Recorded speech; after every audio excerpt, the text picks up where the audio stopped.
হাউলী ৰাস মহোৎসৱত অসম বিধানসভাৰ অধ্যক্ষ বিশ্বজিৎ দৈমাৰী। অসমৰ উল্লেখনীয় হাউলী ৰাস মহোৎসৱে এই বছৰ ৯৭ সংখ্যক ৰাস মহোৎসৱ উদযাপন কৰিছে আৰু ২ বছৰ পিছত শতবৰ্ষ গৰকিবলগীয়া হাউলী ৰাস মহোৎসৱ এখন ঐতিহ্যপূৰ্ণ ৰাস বুলি অভিহিত কৰে অসম বিধানসভাৰ অধ্যক্ষ বিশ্বজিৎ দৈমাৰী। অসম চৰকাৰৰ পৰ্যটন বিভাগৰ মানচিত্ৰত অন্তৰ্ভুক্ত কৰা হ'ব বুলিও অধ্যক্ষগৰাকীয়ে কয়। হাউলী ৰাস মহোৎসৱত অসম বিধানসভাৰ অধ্যক্ষ বিশ্বজিৎ দৈমাৰী অসমৰ উল্লেখনীয় হাউলী ৰাস মহোৎসৱে এই বছৰ ৯৭ সংখ্যক ৰাস মহোৎসৱ উদযাপন কৰিছে আৰু ২ বছৰ পিছত শতবৰ্ষ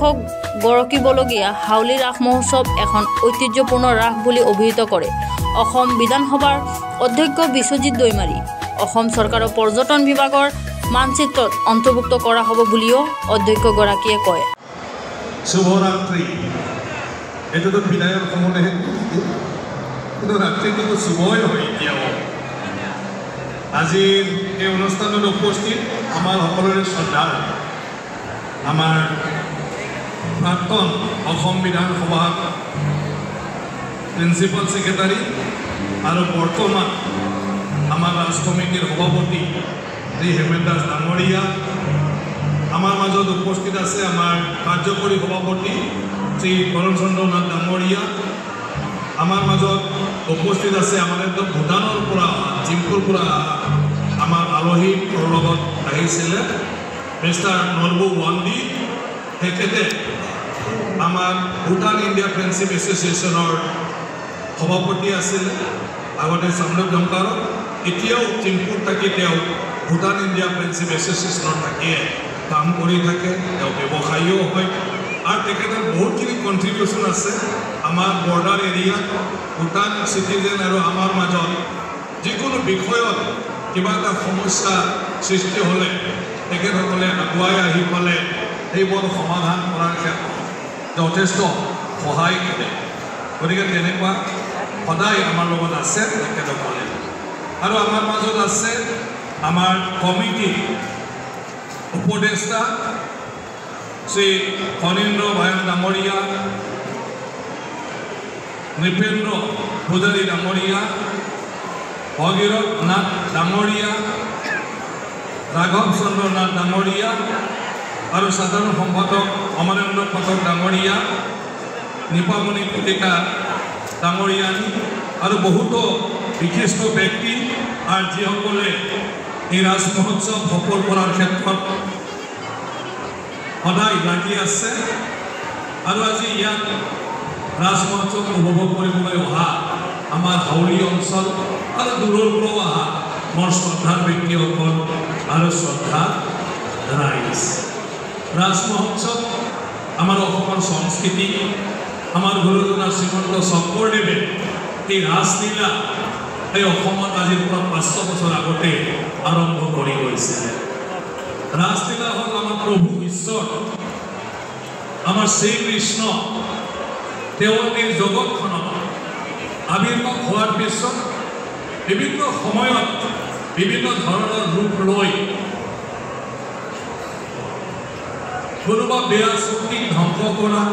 বেয়া মানুহক ধ্বংস কৰা আৰু তেনেকুৱাকৈ এই জগতখন ৰক্ষণাবেক্ষণ দিয়া আৰু সেইবোৰে আমি ৰাসলীলাত উপভোগ কৰোঁ, এইটোকে আমি দেখুৱাবলৈ চেষ্টা কৰোঁ, সেইটোকে ভাওনাৰ জৰিয়তে দেখুওৱা হয় আৰু ইয়াৰ আমাৰ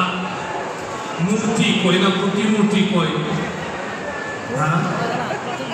মাটিৰ মূৰ্তি কৰি পেলাই বিভিন্ন ধৰণৰ আমাৰ শ্ৰীকৃষ্ণৰ বিভিন্ন সময়ত এই জগতখনত বিভিন্ন ধৰণৰ ৰূপ ধাৰণ কৰি এই জগতখন ৰক্ষণাবেক্ষণা কৰাৰ বিভিন্ন ঘটনা সেইবোৰ তাতে দেখুওৱা হয়, যাৰ দ্বাৰা আমি সকলোৱে উপলব্ধি কৰিব পাৰোঁ যদি শ্ৰীকৃষ্ণ নহ'লেহেঁতেন, প্ৰভু নহ'লেহেঁতেন আমাৰ কি হ'লেহেঁতেন। আমাৰ বুলিতো ক'ব নোৱাৰোঁ, আমি থাকিব পৰা এই পৃথিৱীখন এনেকুৱা হৈ থাকিলে হয় না তেতিয়াই ধ্বংস হৈ গ'লে হয়, আমি কেতিয়াও ক'ব নোৱাৰোঁ। আৰু সেই কথাটো শ্ৰীমন্ত শংকৰদেৱ মহাপুৰুষ আমাৰ গুৰুজনাই আমাক ইমান ভালদৰে বুজাই দিলে ঈশ্বৰ অবিহনে আমাৰ জীৱনৰ কোনো মূল্যই আমি একোৱে কৰিব নোৱাৰোঁ তো ঈশ্বৰ কোন আৰু ঈশ্বৰৰ প্ৰয়োজন আমাৰ জীৱনত কিয় এই বিষয়ে তেখেতে শিকাই থৈ গৈছে আৰু আমি বৰ ইমান ভালদৰে বুজিব নোৱাৰাৰ কাৰণে তেওঁ ভাওনাই সহায় লৈছে কাৰণ আমি অসমৰ মানুহখিনিয়ে সব কাম বাদ দি গান বাজনা চাই থাকিবলৈ ভাল লাগে লাগিলে ঘৰৰ পৰা গৰু ছাগলী হেৰাই যাব তথাপিও আমি সবে মঞ্চত তামচা ফূৰ্তি কৰি থাকিবলৈ ভাল পাওঁ আৰু আমাৰ গুৰুজনাই সিটোৱে দেখি পালে সিটোকে মাধ্যম হিচাপে লৈ পালে নাটক ভাওনা তেনেকুৱা ধৰণৰ নাম কীৰ্তন এইটোৰ জৰিয়তে ঈশ্বৰৰ বিষয়ে এই সংসাৰৰ বিষয়ে সৃষ্টিৰ বিষয়ে তেওঁ মানে আমাক যিমান পাৰে বুজাই দিলে আৰু সেইটোৰ পৰা আমি বুজিব পাৰিম আৰু ইয়াৰে অংশ হ'ল ৰাসলীলা ৰাস মহোৎসৱ য'ত প্ৰভু শ্ৰীকৃষ্ণৰ বিষয়ে আমাক खुलुमनाय जासिबाय नोंथांनो हावलि ओनसोलाव फैनानै बोरैबायदि मा मोनखो जोबोद मोजां हावलिनि रासाव आं आगोलाव फैदों दिनैबो फैदों मोजां मोनदों बेवहाय गोबां रायजो राजाफ्रानो फैनानै बेवहाय जितु माने रासाव दिन्थिफुंनाय जादों माने जोंनि इसोर बा प्रभु श्रीकृष्णनि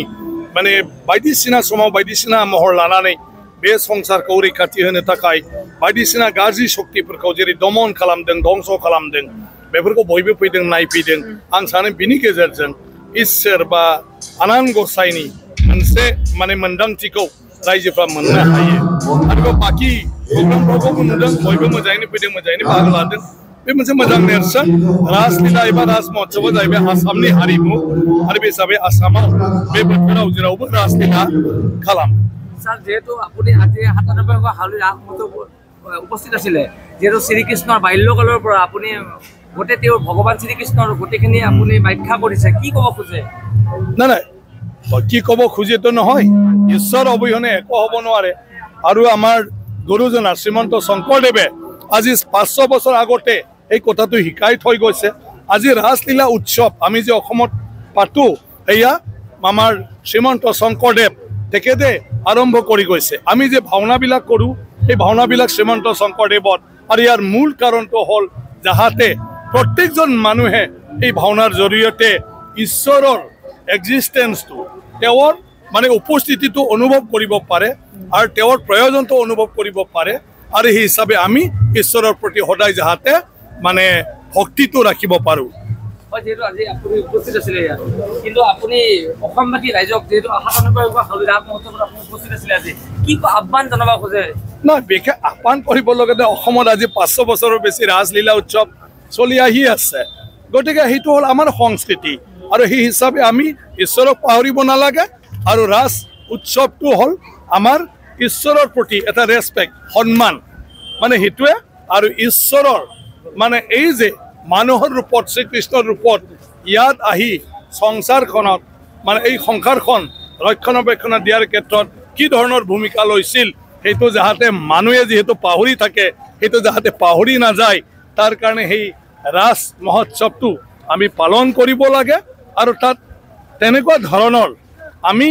মানে পাৰ্টিচিপেট কৰিব লাগে যাতে তাত গৈ পালে অলপ হ'লেও আমি স্মৰণ কৰিব পাৰোঁ যে ঈশ্বৰে আমাৰ কাৰণে কি কৰি আছে হাউলিৰ পৰা পুৰণ Deori report Assam north east news live.